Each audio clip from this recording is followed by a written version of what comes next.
Turns out he's a major cinephile. They don't watch enough movies! It's a very simple formula! And here we go. Hello all, welcome to Nack Goes to the Movies, your one-stop shop for seemingly all of the horror and superhero movie, TV show, and pop culture news and analysis you could ever ask for. I am your host Nick, and this episode has been in the making seemingly for ages.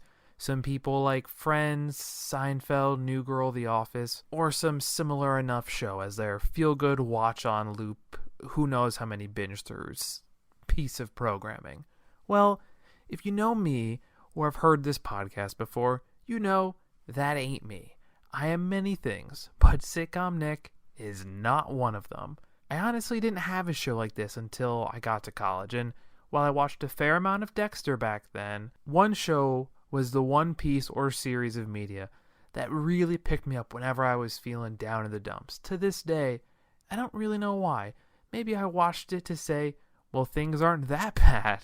But the show in question, The Walking Dead, the 10, eventually 11 season comic book adaptation on AMC, all about zombies in all but name and living in a world chock full of them. This is not one of those shows that has 10 seasons of perfection. There are some ups and downs in the almost 200 episode run that has also spawned not one but two spin-offs, even if one of them is utterly garbage. You know who you are, World Beyond. Fear has carved out a nice little niche for itself that has made its own show, its own feel for things. Just coming off the last Fear episode to kick off the second half of season 6, and I am still not okay with that episode's end and the death that I won't spoil here, but catch up if you haven't. But to the main version and first real rise to popularity zombie show. Dead Set may have come first, but The Walking Dead clearly brought zombies into the mainstream and into everyone's homes. Normally I like to start either franchise or show episodes talking a bit about the actors I like. No exception here. The big thing that makes this a bit tougher is most of these actors I pretty much know from this show. If you're talking about The Walking Dead, you already know Norman Reedus, Andrew Lincoln, Denai Guerrera, Lauren Cohen, and Jeffrey Dean Morgan most recently. Yes, I have seen Blade 2, Black Panther, and The Watchmen with these actors. Heck, watching The Mist is a who's who of Walking Dead alums prior to their culmination here. Every so often I have to check to make sure Melissa McBride, one of these staple actors from the show since season 1, still follows me on Twitter. As of now, she does, so fingers crossed. Her arc has been one of my favorites on the show, to the certified badass she is. Beside that, I, like everyone else who watches the show, love Steven Yeun here, who has been an awesome voice actor in Invincible, also by Robert Kirkman, and apparently he'll be back in an episode of season 11. Not sure who that bodes poorly for. They don't like to bring visions or flashback characters unless someone close to them is not making it past that episode. I've been a fan of Lenny James since my inspiration to joining this visual field of careers happened with the Guy Ritchie film Snatch.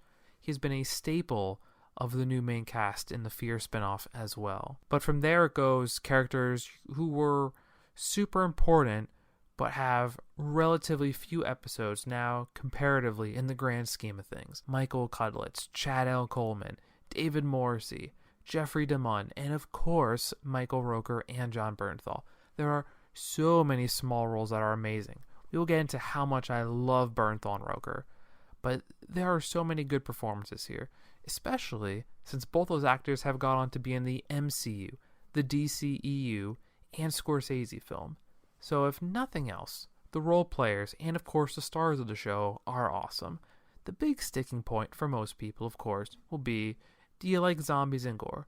The show isn't always scary, but clearly there are some scares. Look, there is action, romance, and some heartwarming moments too. The zombies are just scenery at times, nothing more than trees in the background. So this being an adaptation, it actually inspired me to read the comic book, something I never have done as much as I love Marvel and DC things.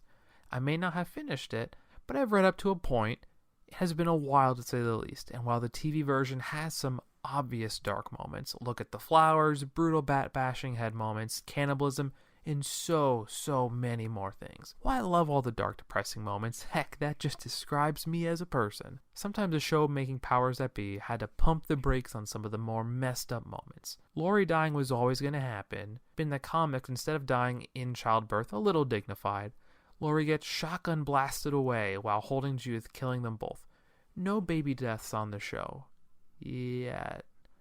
The Of Mice and Men moment is for sure present here in the Look at the Flowers line of killing a kid after that kid kills another kid. That person being Carol, and the actors who hopefully will still follow me for decades to come, and maybe, just maybe, can be a celebrity interview on here at some point. Haven't gotten that far in the podcast prestige just yet. But while she is a staple and one of the folks in the most episodes, in the comic version, she is more of a footnote in the whole story. We see less growth, never meeting her abusive husband, and she ends up a hopeless romantic who, after getting rejected one too many times, lets herself be infected by a zombie and suicide. This is somewhat mirrored in the show with a suicide attempt or two, but nothing as visceral as this, obviously. And like I said, her growth to the boss she is in season 10, amazing. Can't wait for the Daryl Carol spinoff. And one of the crazier ones is, unlike Carl killing zombified Shane in the show, Carl kills a very much human Shane in a similar enough point in the story.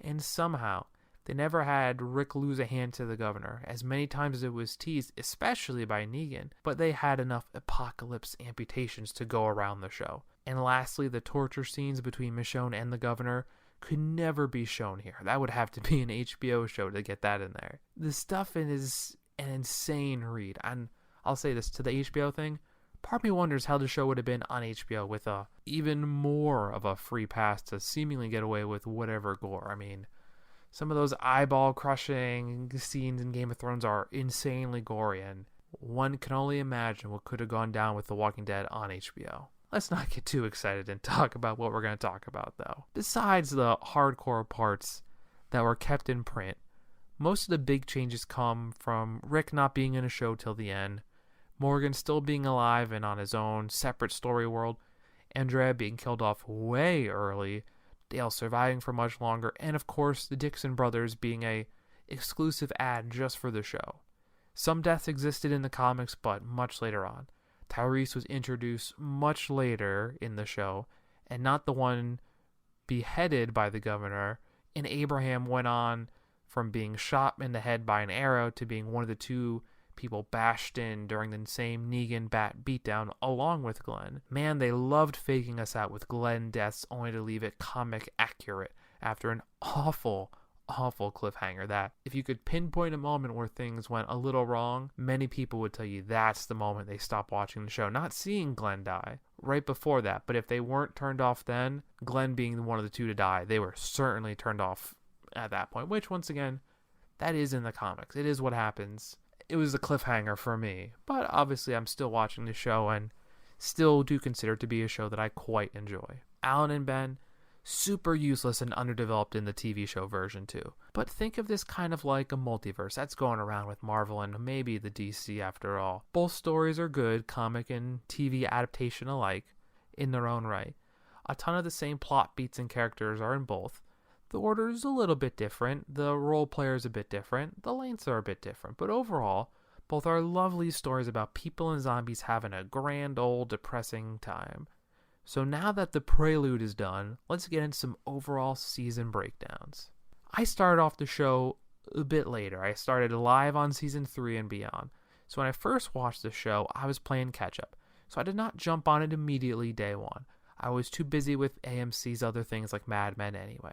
But once I was hooked, I had to get back to the beginning, and so we go to season 1. An abridged pilot type season, something we've seen more over time and time again. This one, just 6 episodes. But it was a really strong 6 episodes. Well, maybe closer to 5.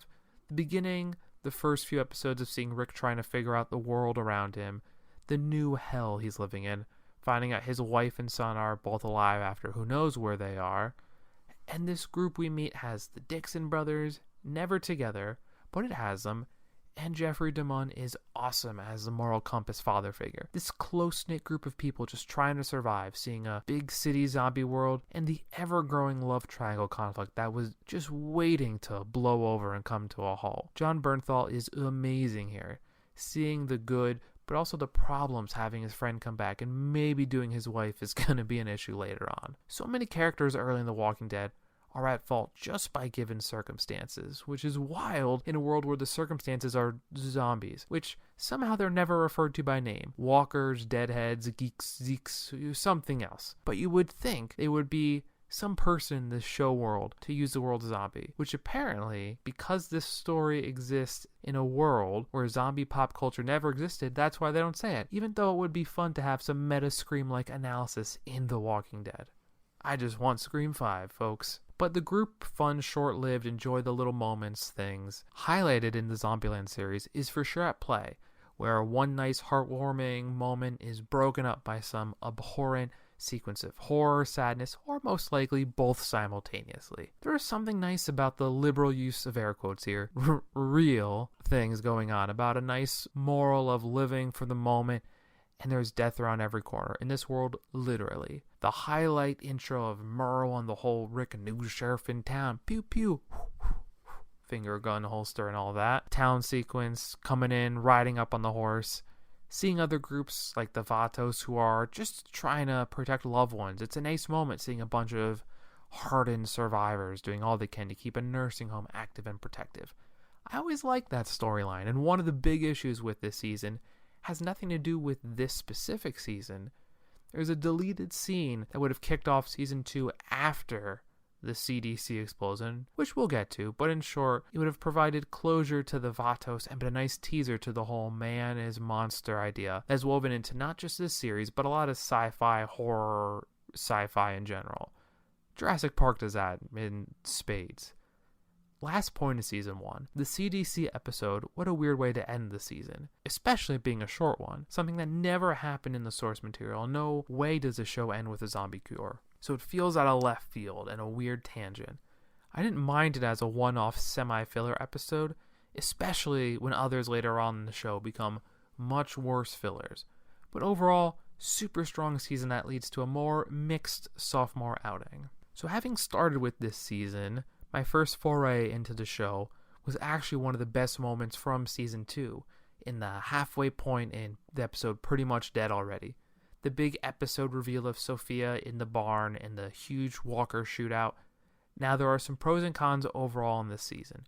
Once again, I wish that deleted scene would have kicked off the big season 2 open that could have been huge on so many levels, from some great Norman Reedus stuff to just a pretty good gunplay thing, something that we wouldn't see at all until that halfway point in season 2.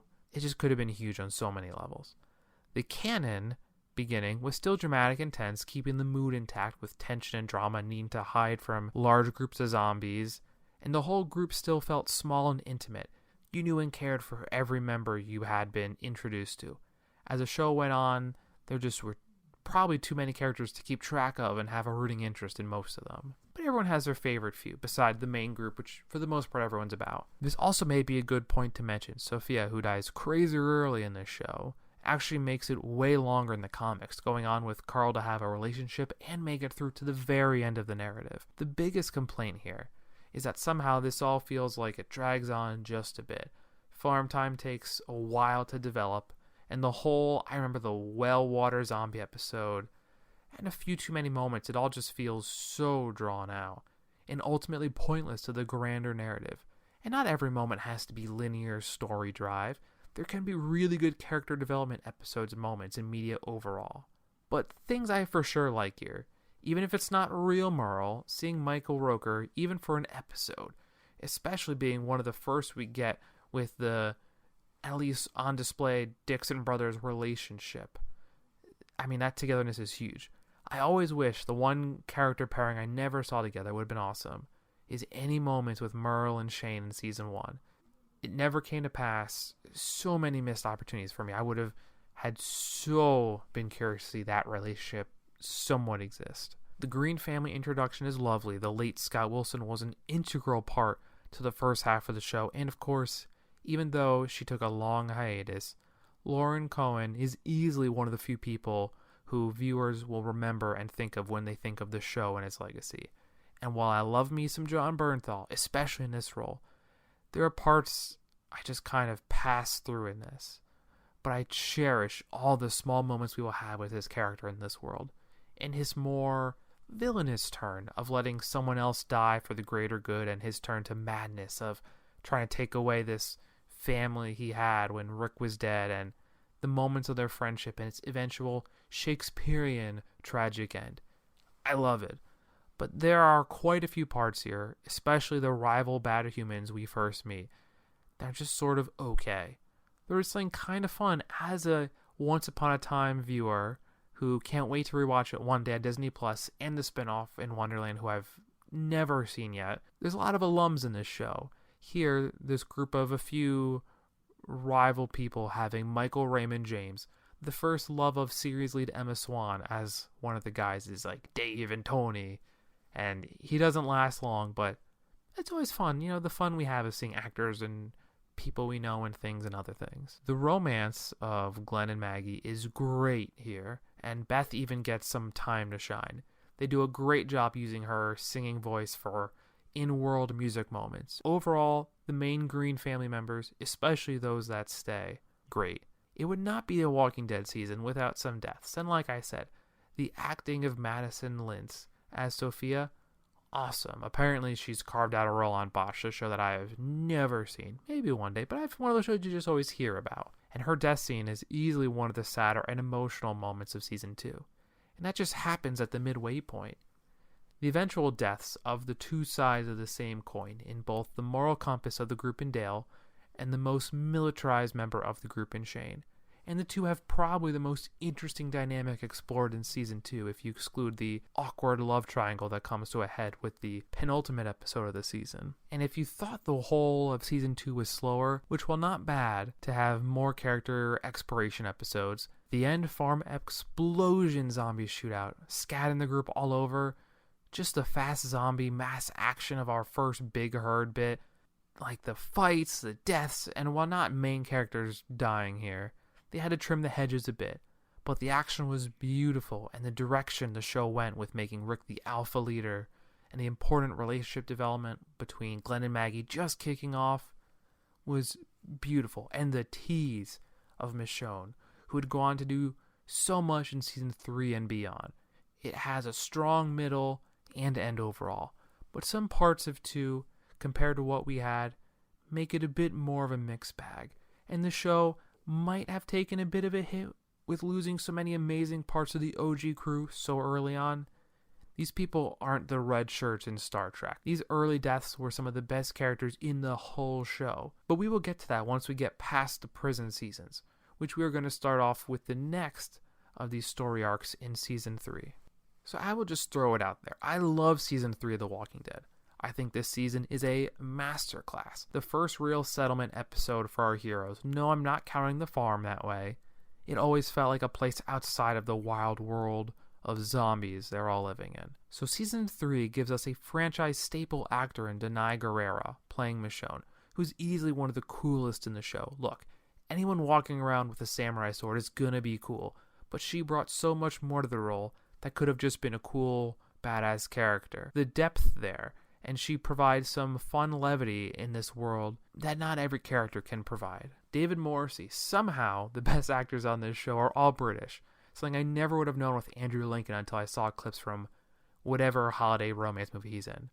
I don't know which 100 First Days, Christmas, Valentine's Day, I don't know which one it is, but it's something that I'll watch it one day with the significant other. That is not something I need to watch so long. That's for sure.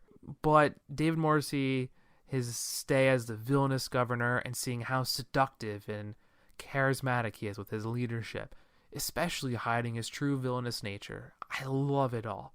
And we get the real return of Michael Rooker, who thankfully not only gets some real screen time here, but eventually he gets some time to act with Norman Reedus. And his reunion with Rick and company is fun. The 3 big ads this season were super strong and built into the cast fantastically, even if 2 of the 3 did not survive and last super long. Rooker ate up every scene he had, and his moments with both the newer characters in Michonne and the governor are both just so much fun. And of course, we see the prison, but more importantly to me, we see Woodbury and the eventual struggle and conflict between these two communities. I also really like some of the background actors here. Jose Pablo Cantillo, who also has a stint on Sons of Anarchy, one of those shows that I hear about, but if there's one I want to jump on that I haven't yet, I know Buffy's in there in my mix. Sons of Anarchy is super high on that list of need to get to shows. Maybe Killing Eve's up there too. That's another Jen recommendation. Always give me recommendations, she is. And Lou Temple, an actor who would fit in pretty much any Western ever made. They have small roles, but they're just so much fun.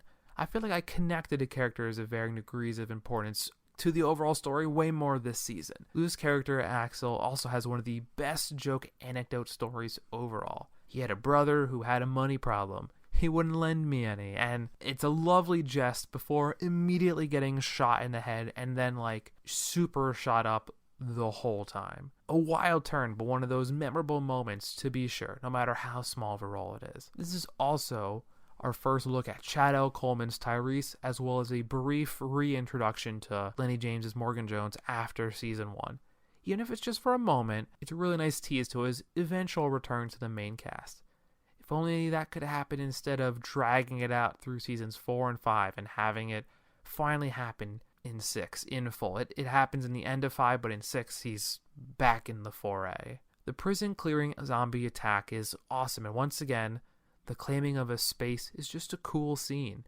We have our first amputation scene happen so cavalierly, which leads to Scott Wilson walking around the place for 2 whole seasons with a green sock sleeve to key out his leg.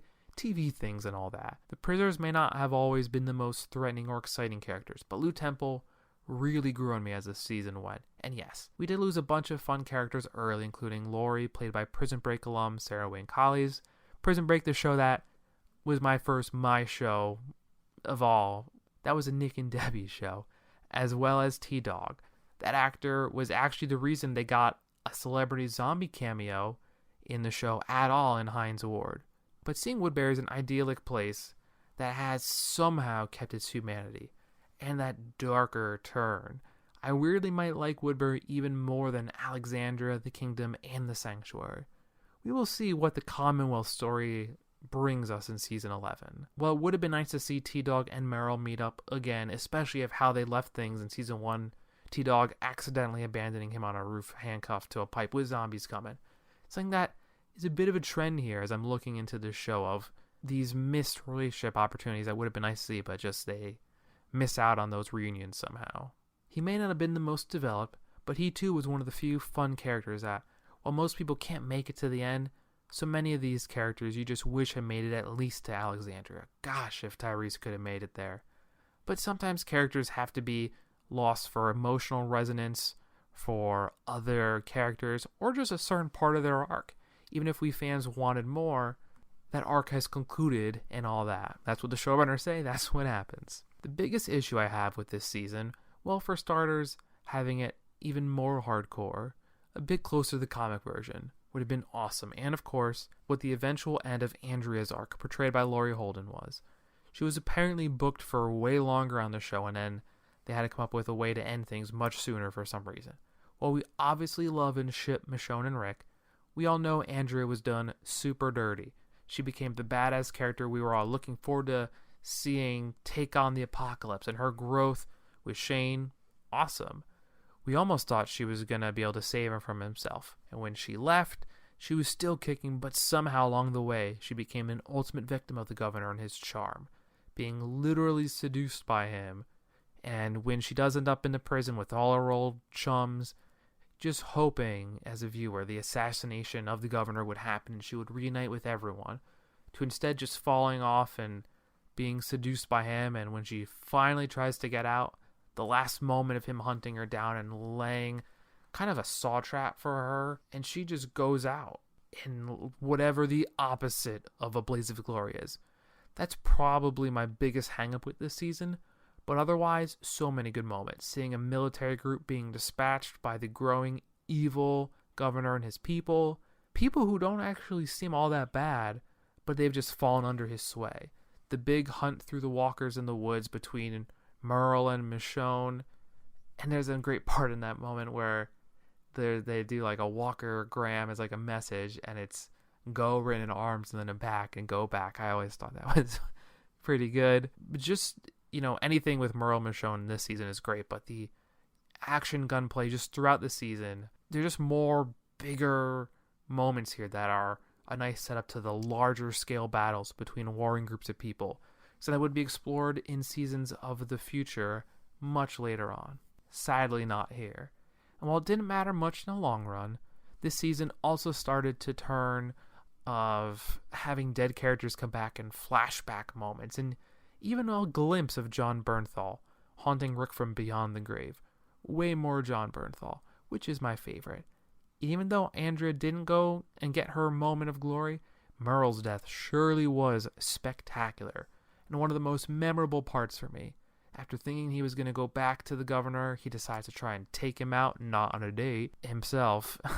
He sets some zombies out to distract and take out as many people as possible, almost taking the governor out himself before circumstances take over and he's fighting and he's not, I'm not going to beg, and he just kills him and leaves him to turn to a zombie. And one of the hardest emotional parts of the show ever, he ends up needing to be killed by his brother after just getting it back. Absolutely heartbreaking way to almost close out season 3. And his redemption arc was, if not fully complete, pretty strong. Almost forgot Laurie's death. I haven't even mentioned Carl, played by Chandler Riggs, a ton yet in this episode somehow. We've already mentioned how much more intense Laurie's death was in the comics, but the prison scene took a few group members out of the show, but it was a really nice emotional stakes moment, and it gives Carl that real aggressive look at adversity up close and personal. But it's something fun about having baby Judith along for the ride after definitely making things harder, but it's a fun challenge to see played out having a baby in the apocalypse. The biggest issue is partly blending into season 4, and I feel like I've talked about this a lot, is having complete stories in complete seasons and never starting a full season. It's like half and halves from here on out for the most part. I'd rather a 2-season arc than a half and half constantly broken up. And look, I love David Morrissey as the governor, and the more on-screen time for him, the better. But having a fake end to his people and tenure as governor, bad. The cliffhanger ending will go down in infamy for Walking Dead Season 6. But I always wondered why they teased a big conflict between Woodbury and the prison, which amounted to the governor killing off most of his own troops, and the prison arc existing another half season. Love this season. It is what really hooked me. But the end was without a doubt a bit of a let-off. But the next chunk of the story, Season 4, was where things definitely get a bit wonky for me. So Prison Part 2 in the first half of Season 4, and Part 2 of that is everyone running around outside in smaller character development groups. That might be the simplest explanation of a whole season of TV ever spoken, but that is always what I think of it. The beginning is okay with raiding a store and all the fun this group has, followed by an untimely death of a character who seemed like a cool time enough, but, very, quickly gone and not developed as a one-episode death, obviously. This also, I feel like, is the start of some of the more obviously not amazing CGI moments. There aren't a ton, but that building falling over set piece never looked good for me somehow. There's like 2 or 3 moments that pull you out of it, and that for me will always be one. The Carl and Rick relationship is actually way better explored here in the early half. Yes, they have zombies and plagues and more to deal with, but Season 1 and 2 Carl is just a little annoying, and obviously that's why Dale died. Not the same as Season 3 and 4 Carl and beyond. But like the farm season before, 4 takes a long chunk of time to get to something interesting. The Prison Part 2, especially early on, with way more characters to keep track of. A ton of them are not interesting, and most of them don't matter or make it out for a chunk of time. Look, our core is great as usual. Andrew Lincoln, Norman Reedus, and more are all amazing, as they always are. And that is part of the reason to watch the show. We watch for the regulars and seeing them exist and navigate this wild world of zombies and gore. Even though as the viewer, you're used to characters you like kick in the bucket to make time for more and bring in new people. But yeah, the core will never be impacted, right? Well, like Game of Thrones, they kills off characters aplenty, but there's always this awkward part of killing characters that just don't really add to the main core group. You can pick them out and, okay, those are the 3 or 4 that are probably going to make it through the end. The Game of Thrones Ned death will always be jarring since he clearly was billed as the main character, who couldn't even make it out of season 1 after being the Blu-ray set cover actor. That's like the only time they had one actor on the whole season of media. That show is like the opposite of Lord of the Rings. When you think something good is going to happen, it just doesn't, weirdly. And in fact, the worst case scenario usually happens in those big epic moments at weddings or when other characters are expected to jump in and save someone at the last second. Well, not on Thrones. So while the Plague Prison isn't exactly for me, it's scary at times, but overall, just not it for me. I do love that we get a few more Governor fleshing out episodes, and even more with Martinez, who was a standout cool character for me in season 3. While his death is a bit of a whimper, the final Governor fight against the prison is awesome when we finally do get it. It could have been better with the setup and fake season 3 end we got. Thankfully, you only have to wait through halfway part of season 4. The prison storylines are kind of just okay, but the Governor episodes add a ton of fun with a greatly cast actor. But there was just a bit of a let-off for me at the end. Could have been done in a better way. And this was just a roundabout way to get there. But the Governor's death is everything we would have hoped for. Fighting Rick just to be stabbed by Michonne and left to die at the hands of one of his former flock. But how could I forget one of the highlight moments? It took me a while to remember this part of deaths of season 4. Without Dale, Herschel became the new moral compass, and his hopes of getting the group to be living and not surviving farm people and all that. His death in front of his daughters is as brutal as can be. The Green family is always one of epic tragedy in either medium, comics or TV adaptation. It's true in both cases. The more whatever half is, for me, the second half of this season. It felt like they split the group up more so for story reasons than it just naturally happening in the world, not just because the writers made it so. The character development felt forced here in small groups, much like the majority of bonus COVID episodes in season 10. Minus the amazing perfect one we got to end it in Here's Negan. None of these stories really do much for me. Seeing Glenn at the prison remains getting out is fun with one of the Governor's ex-soldiers in tow. But the highlight is for sure the Of Mice and Men episode. A book I for sure didn't like in high school. But the Look at the Flowers episode is the most messed up episode, and I think Melissa McBride, Chad L. Coleman knocked it out of the park together. The comic book moment of kid-on-kid brutality is one of the most intense of the whole show, minus bat brain bashing and actual cannibalism. But one kid's messed up arc of treating the zombies as people, and then 2 adults having to deal with the fallout of that. Wild episode.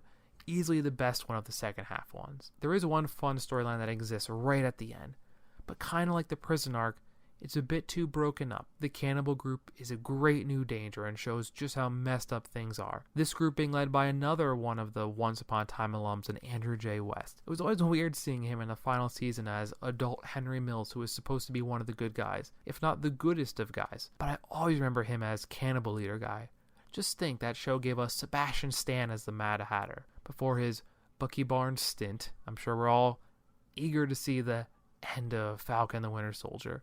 And Jamie Dornan as Sheriff of Fairy Tale Land before he got lumped in as weird sex guy from 50 Shades of Grey and The Fall. I really like Jamie Dornan in the roles that I've seen him in, excluding The Fall and 50 Shades of Grey. I don't like that he's weird sex guy. But the cannibal villains are a new terrible group to contest with. But the storyline is over so quick and broken up by season, never having it last long. Part of this issue comes from season 5. But they just last 4 episodes, and breaking it up when it's that short doesn't help at all. But if there's one amazing moment or takeaway from season 4, it's the introduction of Abraham, Rosita, and Eugene, comic staples, in the same way that the Tyrese introduction was awesome in season 3. Abraham, played by Michael Cudlitz, who just now has a lovely stint on probably the first CBS show I've watched in ages, if not seemingly ever, in Clarice, also available on Paramount Plus, which seems like a lovely add to the streaming service cluster. Can't wait to get into that SpongeBob deep dive of just relaxing with 10 plus seasons of SpongeBob. But his character, not SpongeBob, Abraham Ford, played by Michael Cudlitz, was the most amazing joke-ridden character who added some levity and a new layer of tragedy, but his bravado is right up there with that of Jeffrey Dean Morgan's Negan. As much as I like Shane Merle, Abraham and Negan to a modern version now added something new and sensational to the show that gave it a much-needed kickstart to mix things up. I may be a bit more critical this season, but overall, this show in each season has more than enough to keep me going. But this is a huge body of work, and most shows, excluding maybe The League, have had up and down seasons, arcs, or even just episodes. I'm pretty sure The League is like a perfect show as far as I'm concerned.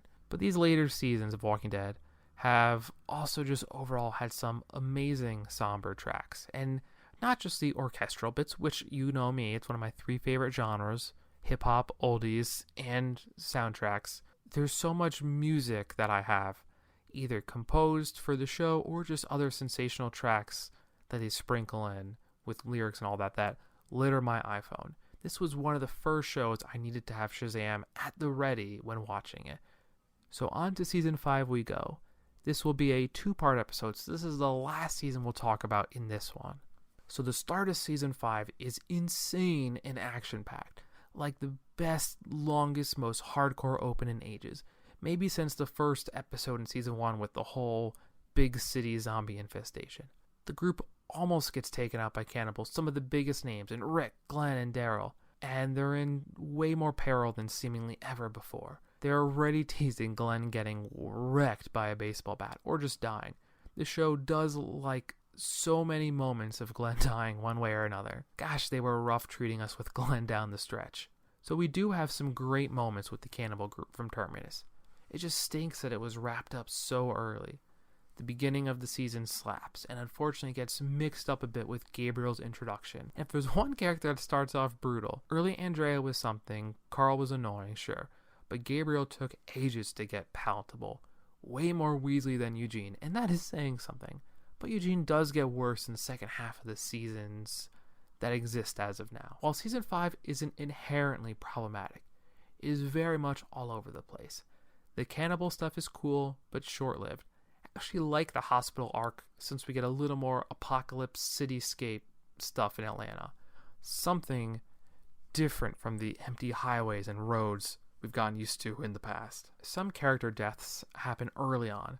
Actually, they sprinkle in quite a bit before the group gets to Alexandria, for what I consider the better second half of the season. For such a mixed bag of a season, here's what I have.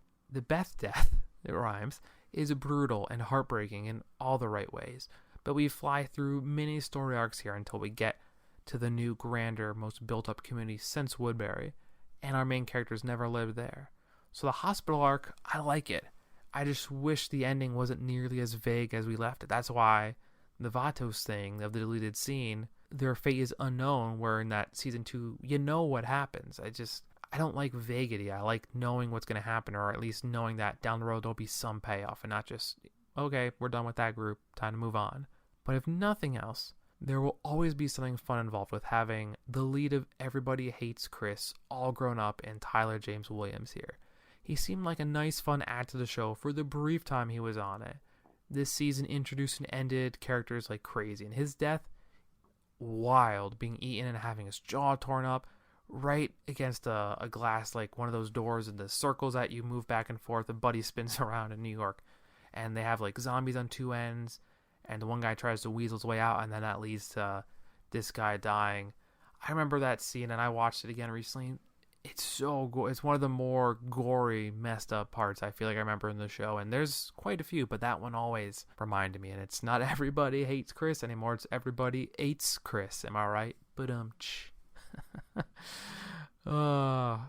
like I said, having it all happen right in front of Glenn, wild. Now the eventual cannibal death sequence, brutal and perfect, with the backdrop of a church behind it, something that recently enough was used on the Netflix Castlevania show, which sadly is airing its final season in May, but I can't wait to see how it all pans out. I didn't know what they were going to do when they finally killed off Dracula, but I quite enjoyed season 3, so I'm hoping that season 4 ends a nice, good final arc to our characters of vampire hunters and more. We also get so many amazing one-liners in this show, in this season specifically from Abraham. Yes, this is every time he's in a full season, but this being the first one where we get him for a whole 16 episodes in a row, the more of him and his quips, the better. Yes, they make sure his unhinged nature is on display.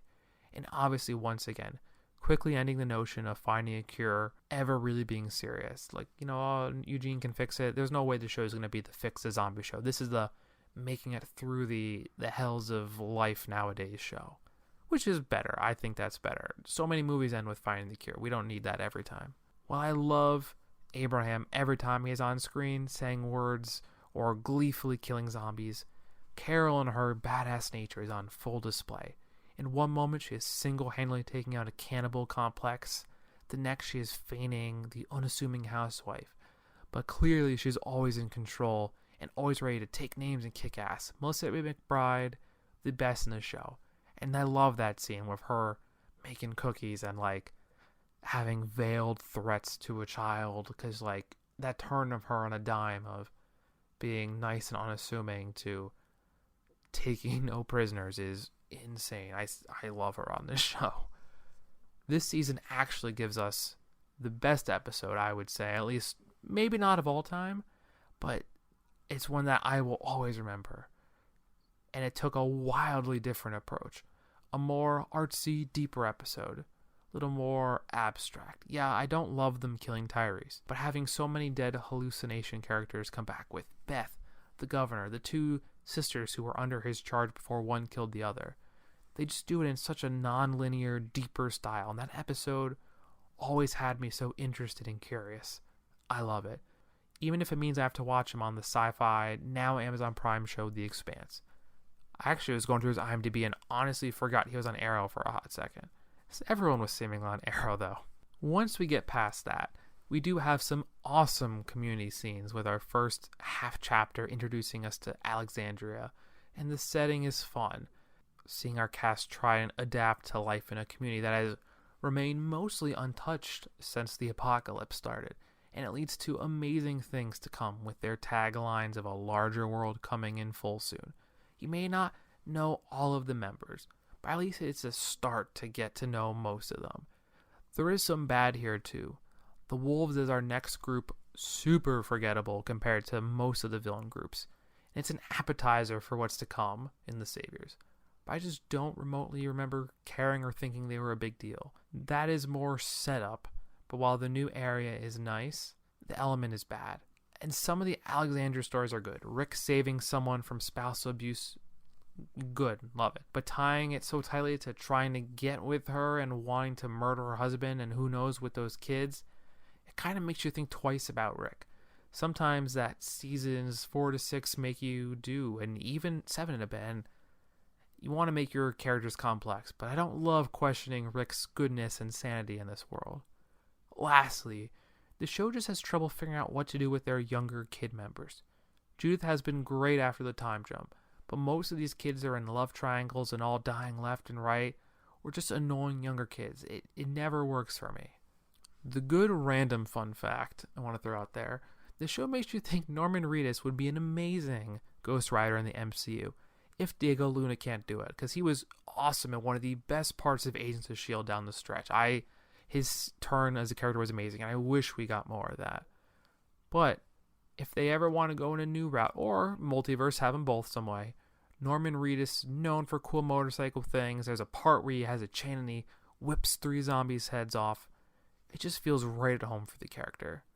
And while it takes ages, having Lenny James do way more and actually rejoin the group as a martial arts master with a stick, gosh, they needed him back in the fold, and it took ages for him to do anything other than just walk a little bit at post-credit parts of episodes. But the end of the season does kind of cede power to Rick and has some wild moments in its own right.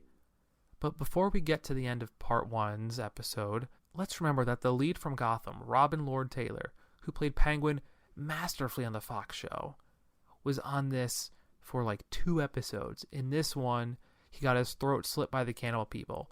Wild seeing him pop up there. And that's the final thought on the episode. Random way to end it, but that's what it is. Who would have thought I needed to split this episode in 2? I sure didn't think that when I was coming up with it. but these are the first 5 seasons talked about and captured in podcast audio glory forever. It might be a few weeks till we get back to it with some big movie releases coming on HBO Max, as well as the conclusion of Falcon and the Winter Soldier. But part 2 covering seasons 6 to 10, including the new finale's adaptation of the Here's Negan storyline. So stay tuned for the final wrap on the second half of the show, and then we will have to wait till 2022 to finally finish our Walking Dead discussion. We will have to save Fear for a whole nother episode. I don't do 2-parter episodes often, but like the X-Men franchise movies before, this needed a break. Heck, our eventual MCU deep dive will need at least 4 dedicated episodes to cover every one of the 23 and counting superhero adventures, all the way from the first Avenger all the way to the sophomore Spider-Man MCU version outing. And eventually we will talk on Black Widow and more. But hit me up on social, either Knickknack Movies or Knickknack_IC on Twitter, Instagram, or TikTok. Because it's bussin', sheesh. And we can talk about zombie things. I hear there's a new Snyder zombie flick out there on Netflix coming soon. The larger MCU and all its projects as a whole. And maybe the other Walking Dead projects. I'm very excited for the continuation of Fear. And let's hope there's a quick, merciful wrap on Worlds Beyond. Well, that's all from me. So cheers, and until next time, cinephiles. Are you not entertained? I think this is gonna be the beginning of a beautiful friendship. I don't like goodbyes. Let's just call this see you later, alligator.